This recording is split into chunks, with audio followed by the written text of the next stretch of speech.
So, hey, everybody, let's start off here with an open-ended question right out of the gate. I remember clearly how I felt when I went from being a staff physical therapist with 3 years experience and a pretty good following and a pretty good clinical skill set. And I guess that's all you needed at the time to be promoted to be clinical director. People liked you, patients liked you, you had good outcomes, you had good skills, and you've been here a little while. So, boom, you're clinical director. And I remember being clinical director and having all these misemotions and all these areas of mystery and confusion and whatnot. So I want to ask y'all, if you look back, if you're a practice owner or maybe you're a clinical director now, and you look back to those early days of moving and transitioning from staff employee to somebody who's in charge of others, what would you do different? What would you have wanted to see happen to enable you to be more comfortable in taking that role, more competent, more successful, more productive, more effective in helping others around you? I think so much has changed from the 1990s to today. I don't think that those considerations were necessarily talked about that much. I think it was like, you're a good therapist, you get good results, be in charge of the other therapists, help them get good results. And that was the extent of the thought. Then once a month, they throw some financials. Your office expenses were this, your office's revenue was that, see more patients. And that was kind of like the recipe, right? That was kind of like the month-to-month grind. I'm hoping that as you hear me speak with you today about how to be the absolute best clinical director, you can apply this to other aspects of your life where you are accountable and responsible and in charge of the ability of others to get things done. You're responsible and you personally take on the responsibility to assist others to have a more productive, more efficient, more satisfying role in whatever that group dynamic is that you're participating in, whether it be at work or your church or some charitable group. I personally feel through my 30 years of experience in working with people that it's all about the enabling of personal and professional growth development. So my first tip out of 4 ways you can become the most effective clinical director, the first way I think you can become the most effective clinical director is to change your mindset, to change your viewpoint as to what the position is. It's not for you to direct.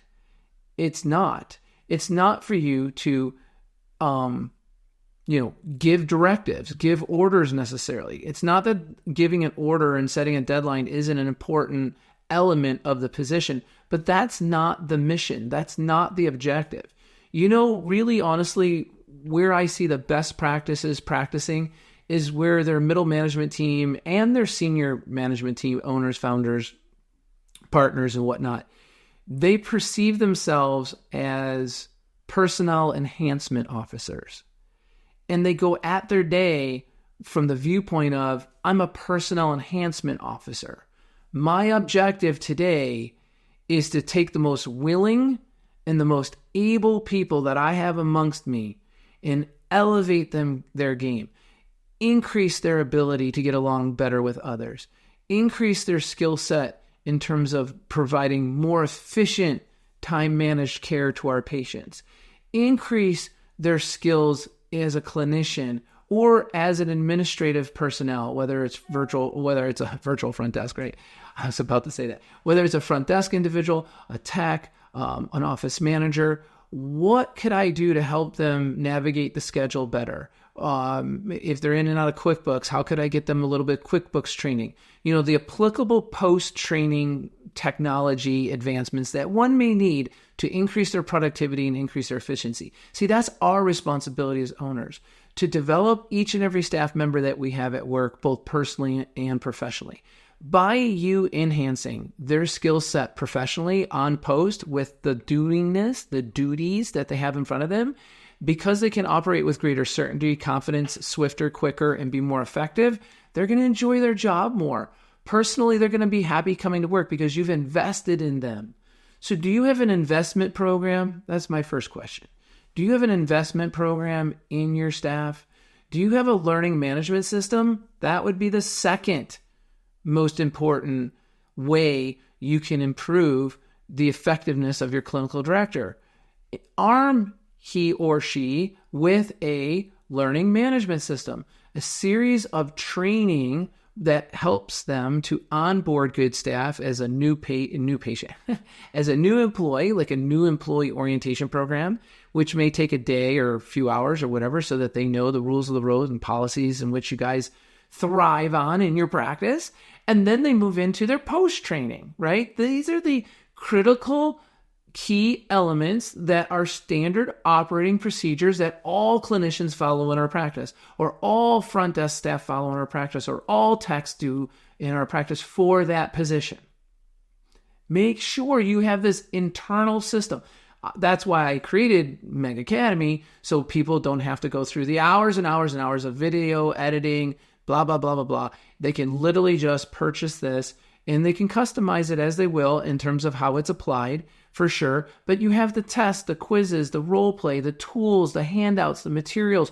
You see the secrets of the top 10%. You see how, the top clinics in the country handle a cancellation call. You see how they handle a point of disagreement from a patient. You see how they handle an underperforming clinician and how to actually get engaged with that clinician, get that clinician to communicate why they're doing what they're doing or what fixed ideas they have. And then you're able to, from a more global perspective with more successful communication actions, because they're in the system, use those examples, use that experience of role play and apply it with your staff member and say, I could see why you would think that. I can actually understand where you're coming from, but I want you to take a bigger point of view and understand that this situation that you're describing to me is more focused on you and less focused on the dynamics and success of the overall organization and everybody else that works here around you.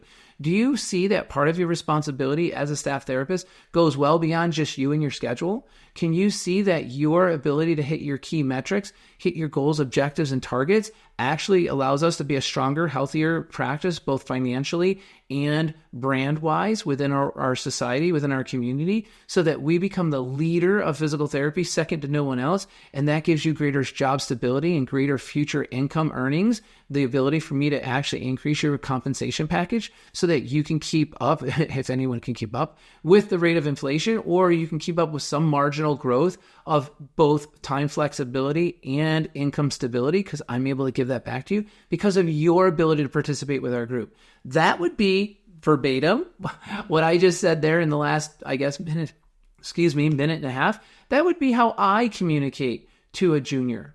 That would be, and you can play this over and over, that those words, those is how I would change the viewpoint of somebody who's coming in saying, oh, I'm just taking a job and I'm doing what's on my job description. I don't even give people job descriptions. I give them status sheets. I share with them, like, here's your status sheet. Here's what it takes to be a top performer in our practice. Here's what it takes to practice at the top of your license. And here's what we're going to exchange with you in return.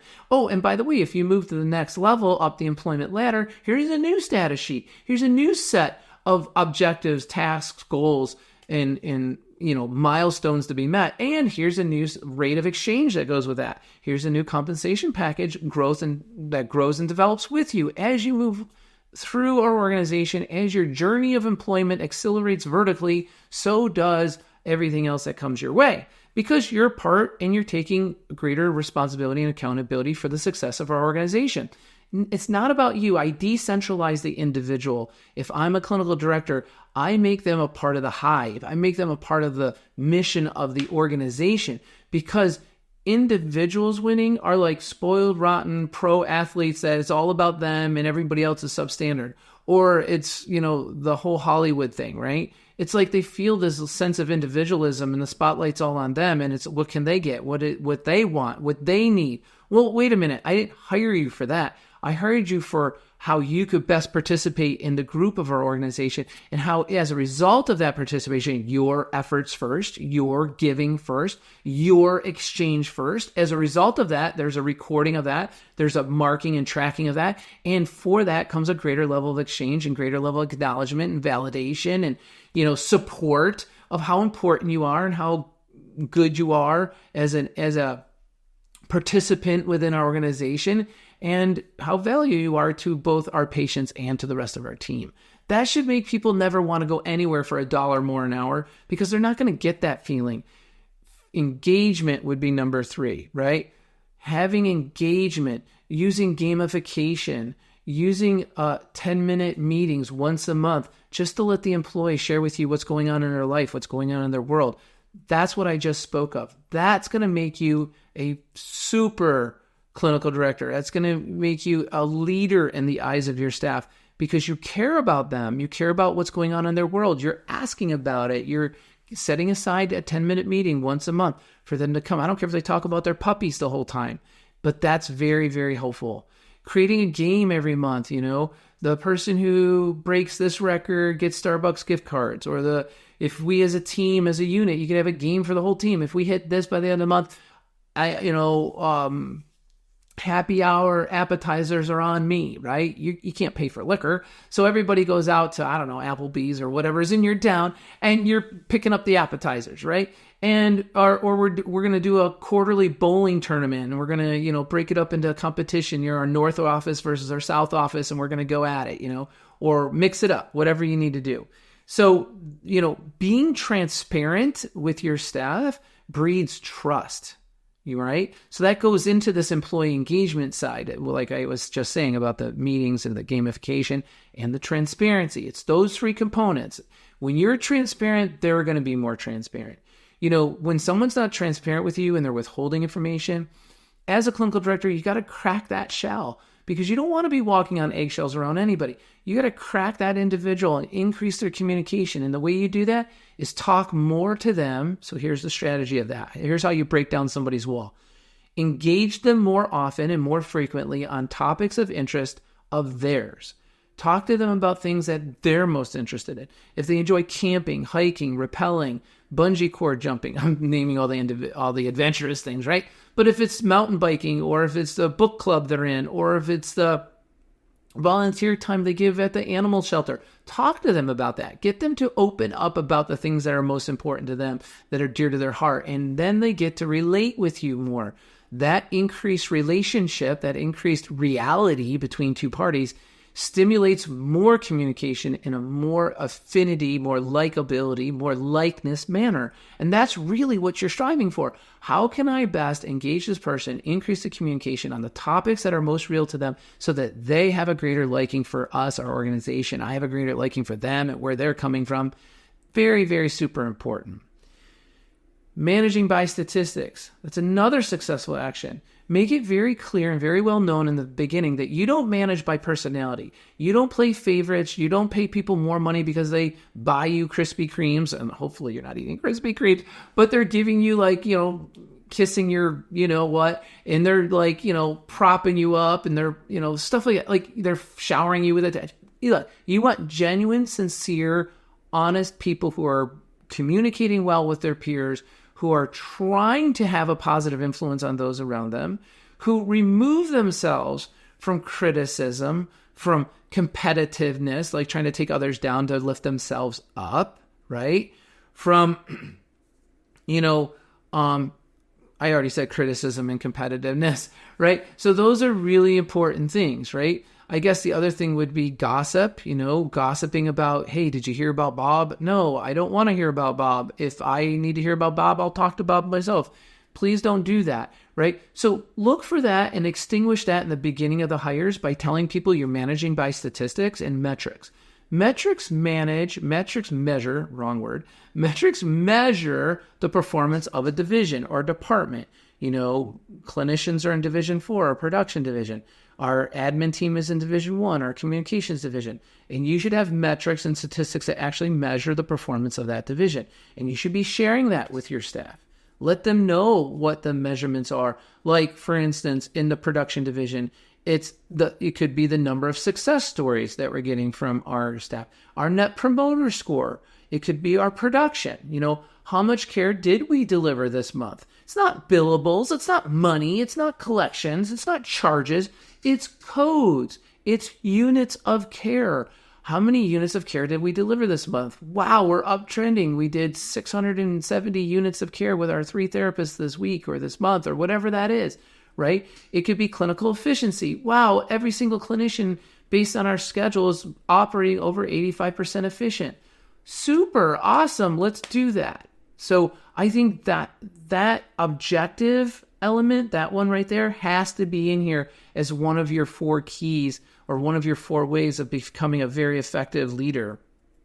Remember, as a clinical director, as a clinical manager, like I said earlier, back to point number 1, I wanted to finish my thought out on point number 1. I'm regressing back to point number 1.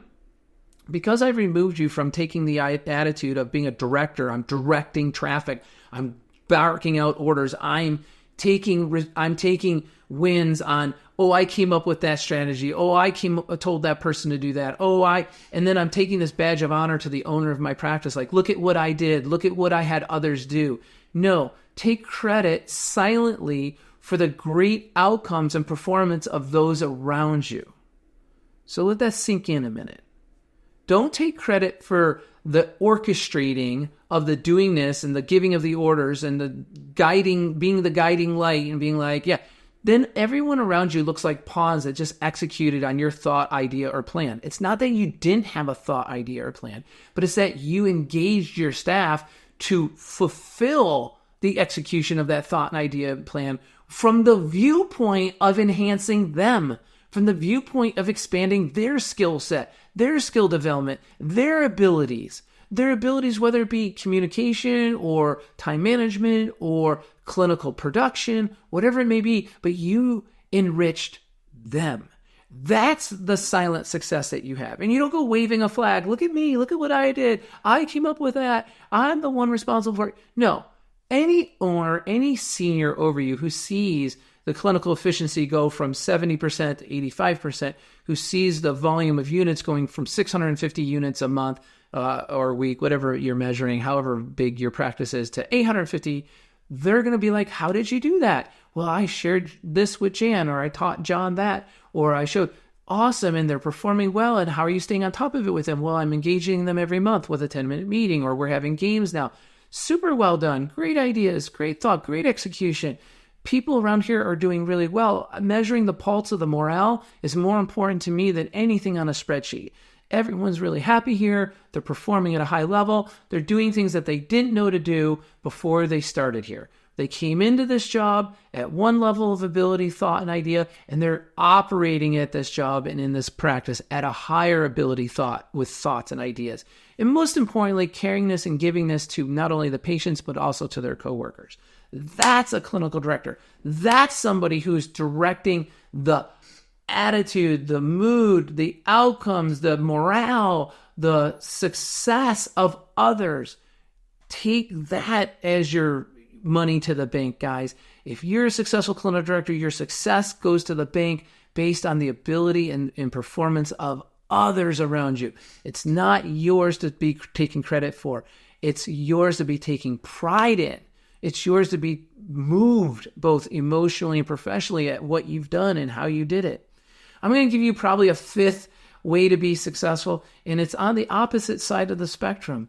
When somebody stumbles and they fall and they're not performing well, don't write them up right away. Sit them down. Give them a verbal discussion. Say, we're going to have a verbal on this, and I want to come out of this with a personnel improvement program, a performing individual program, however you guys want to name it, but we call it a PIP. A personnel improvement program is what we like to call it. Not everyone is going to come out of the gate like Secretariat and just win the race, right? They're going to need a little help, and they're going to need to be willing to receive help and feedback and information. So engage them as such. Say, look, tell them a story. When I first started here, I had a difficult time with my notes, and I couldn't get them done by 9 a.m. the next day, and I was staying up till 10 o'clock at night doing them. I was very frustrated, and I blamed the system, and I blamed others around me. But then somebody took me aside and taught me and shared their time and shared their wisdom with me. And as a result, it made me a better documenter. I now just document what's required. I now just document, time per code I use, and I document total time. I realize I don't have to document time in, time out. I realize I know how to better utilize my codes. I realize that I don't have to demonstrate medical necessity in my daily notes, only in my progress reports and in my weekly interventions. I've been able to cut back and just remain very skilled and very objective in my documentation versus throwing everything in the kitchen sink in there. I'm now better for that person having spent time with me in that manner. And that was, at the time, the clinical manager of this practice. And I owe that person great gratitude for the therapist I am today. So let me just put you on a program where I can help you in this way, in this manner as well. Maybe it's your time management. Maybe you're chatty Cathy with all the patients. And I'm going to talk to you about be social, but be objective. Be social, but be professional. Think with your time. Utilize your staff. Delegate what's appropriate to be delegated so that you can practice at the top of your license. So that's it, everyone. I probably left you with 5 key successful actions on how you can develop into the absolute best clinical manager, clinical director, whatever you want to term that position. But most of all, take to heart the idea and the attitude that it's not about directing as much as it is about engaging and enabling. Being a personnel enhancement officer is much more the successful viewpoint. I hope this makes sense to you. I hope it resonates with you. And I hope you're able to integrate some of these key elements into your practice for your business's success, because that's what this is all about. We all win together and lose together. It's not an individual race here in physical therapy at all. So that's it, everybody. I hope you enjoyed this week's episode. As always, start each and every day expecting to do well. And if you have any questions, suggestions, just write us. If you want to talk to me and go over your practice and see where there's areas of out points and where we can put them as in points and help you practice at a higher level, it's totally free. I'm not going to try and sell you anything. That's not my gig. I'm here to help you live the life of a practice owner and have the practice of your dreams. So for free, we can get on Zoom and we can chat about your practice and see what we can do to get you the things that you need to be the best clinical practice that you possibly can be. That's it. Enjoy your week. And until next week, start each and every morning expecting to do well.